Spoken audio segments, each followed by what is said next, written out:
I love hopping on YouTube and see all these prison stories, and this is my prison story and my prison experience being a hardcore alcoholic and cocaine addict. I was drinking 3/5 of vodka a day. Yes, 3/5 of vodka a day. I'd start at 7:30 in the morning and I'd pass out at night. And the way that I maintained through that whole time is I was doing 1 to 2 8-balls of coke a day. That was my reality. That was my life for a long time. And I don't know how I'm still here. And you know what? You hear so much of the shit that goes on in prison and the addicts that get thrown into prison, because when we're an addict, we're consumed by it and it's fucking eating us up and we're fueling that fucking demon inside of us. And when it comes down to my prison experience, it was one of the worst experiences ever. It was fucking one of the worst experiences ever. And the reason my prison experience was that fucking bad, I didn't fucking have one. You know, you see all of these things out here of these addicts in their prison. I didn't have one. I didn't even have the ability to go to prison and possibly even sober the fuck up and realize what the fuck I did with my life. I just kept fueling it. Not all addicts go to prison. And when you share all these prison stories, I mean, it's great. It's great for entertainment, and people will watch it who aren't sometimes even necessarily addicts. They just want to feel better about their life. Because let's face it, we'll root people on. We all like a good success story. Root them on, got this. But it also makes a lot of people feel better about their life because, hey, guess what? I'm not in fucking prison. I don't have to worry about dropping the fucking soap. I don't have to worry about the shit that goes on in there.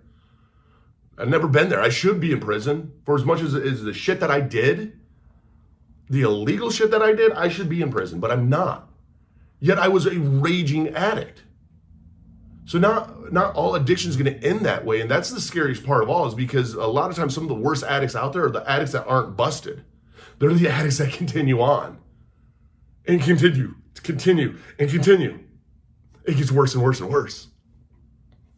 It doesn't have to end in prison, and sometimes it doesn't. And just because it doesn't mean that you discount the person who is fucking going through this shit. You don't discount that because they weren't in prison. Oh, you don't have a prison story. You know, even when you go to NA or you go to AA or you go to some of these other programs out there and people are telling you all their prison stories, you even sometimes as an addict feel a little bit left out because you're like, dude, I fucking wasn't there. I don't know what the fuck that was like. Like, I can't relate. I can relate to the addiction side. I can't relate to the prison side. I don't have the prison tats. I don't have the shit that went down in prison. It wasn't me. But yet I wasn't a good human being.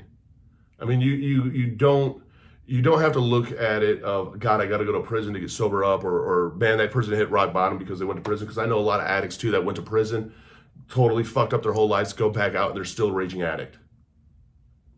You know, for entertainment purposes, I get it. We want to watch entertainment stuff out there that's not as real and is not as reality to our lives and go, damn, dude, we got it better than that motherfucker. Shouldn't have done all that fucking heroin, bro. You shouldn't have fucking robbed that bank. You shouldn't have done the fucking meth. Fuck that, dude. How about the fucking addict out there that's struggling, that fucking nobody even knows is an addict, that's working a job, but yet the whole time's fucking high. The whole time's fucking drunk. I mean, that's the reality of what addiction is.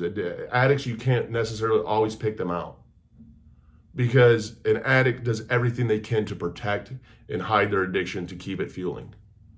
I mean, that's why addicts like myself, I mean, we can't slip up. The problem wasn't, oh, I had fucking 10 fucking shots last night. No, the cracking of that bottle and the fucking starting of the pour, that's where it's over. The getting the fucking 8-ball and opening it up and just dumping the powder out, that's where it starts. It's not, oh my God, okay, I'll just do a line and go on. I mean, Coke was one of those that, even in my head, like, I don't even relate it to prison that much, unless you're like a fucking drug cartel or you're a fucking, Coke dealer. You don't hear like Coke addicts going to jail, but yeah, it's a fucking serious thing. So when you see a lot of these prison stories out there, you got to remember that not all addicts have been to prison. I haven't. I don't have these wild, outlandish stories of going to prison. I got stories of how I fucked up my life driving the wrong way down the fucking road, high as a fucking kite, and for whatever reason, there wasn't a fucking cop around to arrest me. Otherwise, I would have been in jail. I would have been in prison. I'd have these stories. It wasn't that I wasn't doing things they should have put me there. I just was never caught. And I remember when I was doing those, there was a part of me that wanted to be caught because I knew inside that there was something wrong and that I needed to sober up, and I just didn't know how to get there.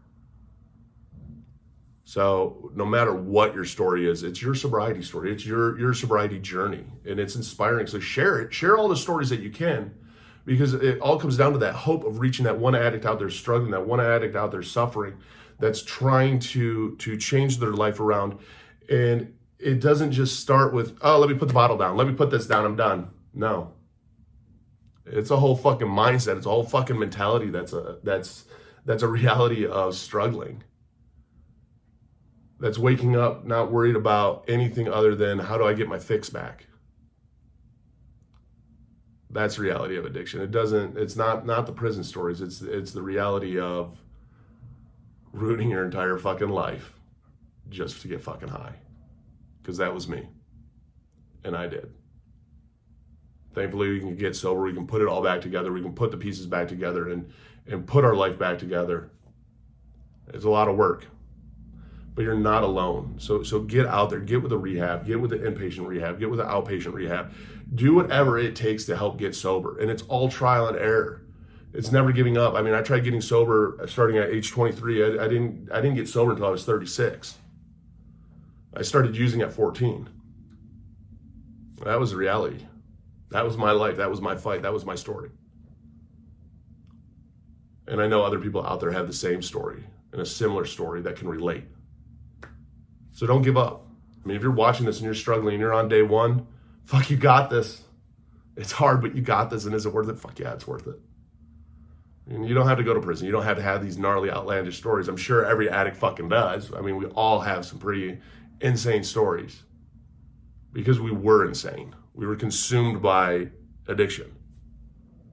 You just got to remember this, that you got it, that you do matter. If you haven't hit that like and subscribe button, hit that like and subscribe button. My whole channel is all about mental health, mental illness, suicide awareness, making sure that nobody goes through life alone, making sure that you don't have to struggle alone, bridging the gap with the nonprofit organization driven together of a crisis hotline and a therapist with tools, experiences, and resources, making sure that you know that you're not alone. Down below, I have links to all the different coping mechanisms I have that I use, whether it be a fidget spinner for anxiety or whether it be a weighted blanket for anxiety, whether it's you want to try therapy and you're too afraid of a therapist, so I have a link down below for BetterHelp. Don't give up. It's trial and error, and just because it doesn't work for you means you're that much closer to something that's going to. That's what it's about. It's about not giving up, and when you find what works, life becomes a hell of a lot easier.